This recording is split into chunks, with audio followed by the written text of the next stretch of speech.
My wife tells me I speak too fast, so if I fall into that, raise a hand, please. I'm not sure that I remember the first time I met Ralph, but I do remember the first time I met Patsy.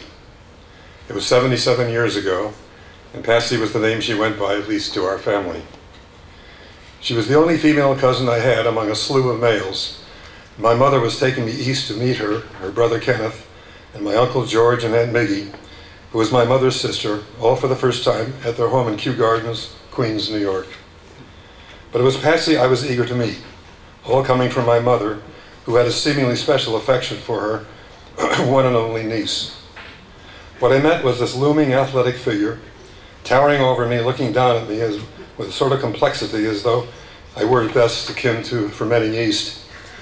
All understandable when one realizes I was 7, clearly of no significance to an 11-year-old girl, who'd be given the charge to go play with Christopher. I can still hear her cry, "Mom!" Still, it was a beginning. Though we were not to meet again for 13 years, when my mother got it into her head that Patsy, then 24, was vegetating in the East, and brought her to California, where she lived a while with us. My parents had sold their house in Santa Monica and had moved to a double apartment complex on Sunset near Barrington. There was a pool. It was there Patsy and I connected, sharing family and personal histories and tales, some stretched as I recall. It was also there I learned that she was far from a vegetative type. At Berkeley, I'd been a fair club swimmer, so to establish clear male primacy, I challenged Patsy to a race in the pool, down and back, 50 yards total. Off we went, churning the water. By the time I touched the end, I looked up to see Patsy sitting on the lip of the pool, drying her hair. What really got me to be taken by this lady was the way she handled my father. Dad was not an easy person at best. He had an immense image of himself, and you were to respect that.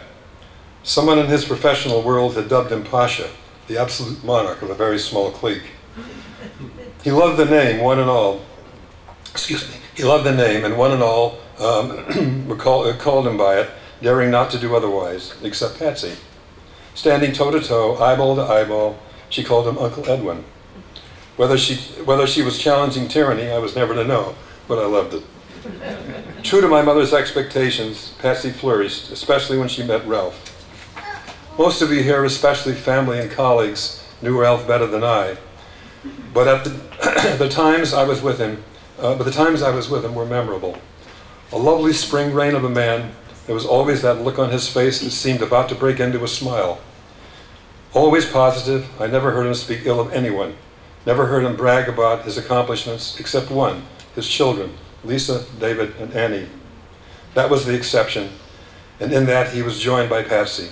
From what I heard from them both, they were worth bragging about.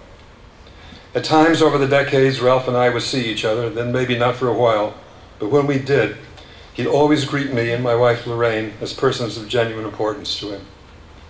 As for his life with Patsy and hers with him, it was clearly one hell of a ride.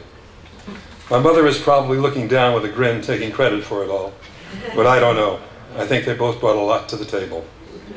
And along with it, the greatest gift of all. The younger of us, who know no better, and the older of us, who do, grow lost sometimes in dreams of a better future.